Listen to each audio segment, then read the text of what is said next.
ஹரே கிருஷ்ணா பக்தர்களே, சுத்த பக்தி இணையதளத்திலிருந்து ஒரு கட்டுரை. பக்தி முக்தியை விட சிறந்தது.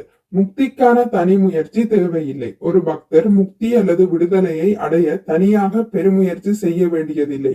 அவர் பரமபுருஷ பகவானுக்கு செய்யும் பக்தி தொண்டே தானாகவே முக்தியை அடைவதற்கான வழியாகிறது. வயிற்றில் உள்ள நெருப்பு உதாரணம். ஜீரணிக்கும் சக்தி போதுமான அளவு இருந்தால் நாம் உண்ணும் எதுவும் ஜீரணமாகிவிடும். அதுபோல உண்மையான பக்தி இருந்தால் விடுதலை தானாகவே கைகூடும். ஸ்ரீ பில்வமங்கள தாகூரின் கூற்று. பக்தியுடன் பகவானின் தாமரை பாதங்களை வழிபடும் போது முக்தி அல்லது விடுதலை ஒரு பணியாளராக வந்து பக்தருக்கு தொண்டு புரியும் என்று அவர் கூறுகிறார். முக்தி பக்தரின் பணிக்கு காத்திருக்கிறது. புலன் கட்டுப்பாடு யோக சித்தி. மாயாவாதிகள் முக்தி அடைய கடுமையான தவம் மேற்கொள்கின்றனர்.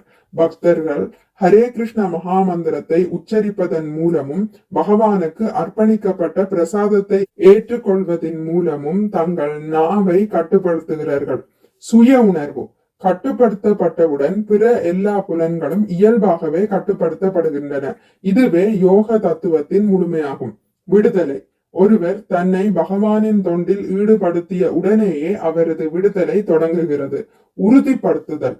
கபிலதேவரும் பக்தி தொண்டு என்பது ஹரியஷி சித்தி விடுதலையை விட மிகவும் புகழ் பெற்றது என்று உறுதிப்படுத்துகிறார். ஸ்ரீமத் பாகவதம் 3ஆம் காண்டம் அத்தியாயம் 25 பதம் 33 பொருளுரை வழங்கியவர் ஸ்ரீல பிரபுபாதர். மிக்க நன்றி. ஹரே கிருஷ்ணா. உங்களுக்கு இந்த வீடியோ பிடித்திருந்தால் லைக் பண்ணுங்கள், ஷேர் பண்ணுங்கள், சப்ஸ்கிரைப் பண்ணுங்கள். நோட்டிபிகேஷன் பெல்லை அழுத்துவதன் மூலம் அடுத்த பதிவுகள் உங்களை வந்தடையும். பகவான் ஸ்ரீ கிருஷ்ணரை பற்றி கேட்டு மகிழ்வோம். ஹரே கிருஷ்ணா.